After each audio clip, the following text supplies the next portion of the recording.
حضرت ابو ہریرہ رضی اللہ تعالیٰ عنہ فرماتے ہیں کہ نبی کریم صلی اللہ علیہ وسلم نے فرمایا، پہلی امتوں میں ایک آدمی نے کہا میں اللہ کی راہ میں مال صدقہ کروں گا، اور وہ اپنے صدقے کا مال لے کر نکلا اور اس نے ایک چور کے ہاتھ پر صدقے کا مال رکھ دیا۔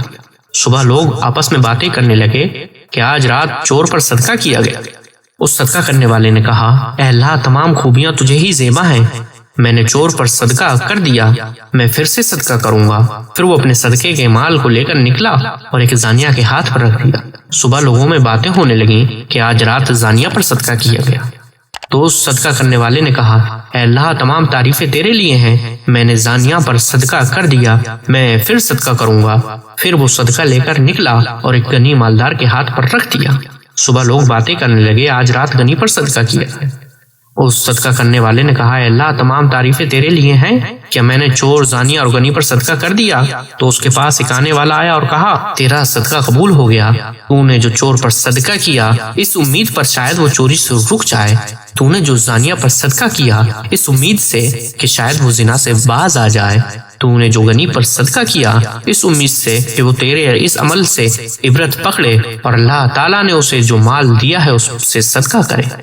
اخلاص اللہیت سے کیا جانے والا کوئی بھی عمل بیکار نہیں جاتا۔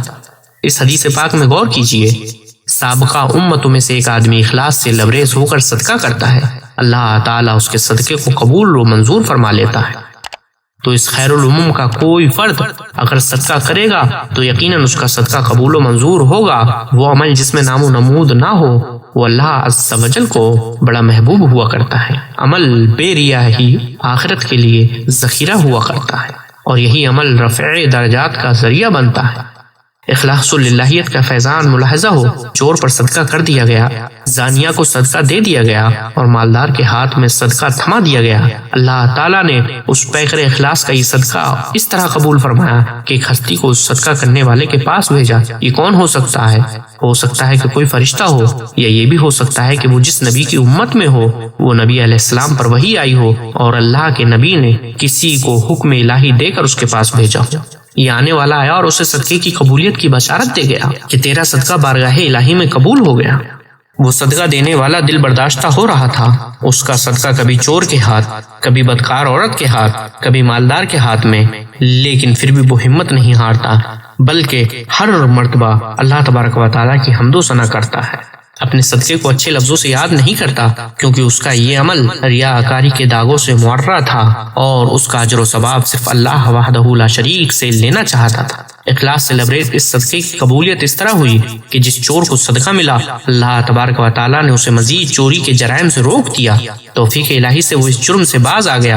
بدکارہ کو اللہ تبارک و تعالیٰ نے بدکاری سے روک لیا، اور جس غنی کے ہاتھ میں صدقے کا مال گیا اللہ تبارک و تعالیٰ نے اس غنی پر اپنی توفیق کے دروازے کھول دیے اور اس نے اپنے مال سے راہ حق میں صدقہ و خیرات کرنا شروع کر دیا۔ یہ سابقہ امتوں میں سے ایک امتی کے اخلاص کا ثمر ہے، تو اس امت محمدیہ کے اخلاص و للہیت سے لبریز افراد کی برکات کا عالم کیا ہوگا۔